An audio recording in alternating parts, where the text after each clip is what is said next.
பெருநாளைக்கு வட்டலப்பம் செய்வியல்ல? வட்டலப்பம் இல்லாம பெருநாளா? கண்டிப்பா வட்டலப்பம் செய்வோமா? அம்மா, எப்போ செய்யற வட்டலப்பம் நம்ம புதுசா ஏதாவது ட்ரை பண்ணுங்கம்மா. புதுசாவா? புதுசா என்ன ட்ரை பண்ணலாம்? அம்மா, பெருநாளைக்கு ரோஸ் மில்க் செய்வியல்ல? ஐடியா. அப்ப நம்ம பெருநாளைக்கு ரோஸ் மில்க் வட்டலப்பம் செய்வோம்.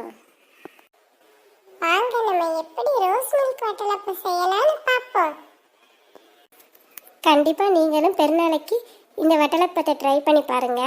மறக்காம சேனலை சப்ஸ்கிரைப் பண்ணிடுங்க. செஞ்சு பார்த்துட்டு எப்படி இருந்துச்சுன்னு கமெண்ட் பண்ணுங்க.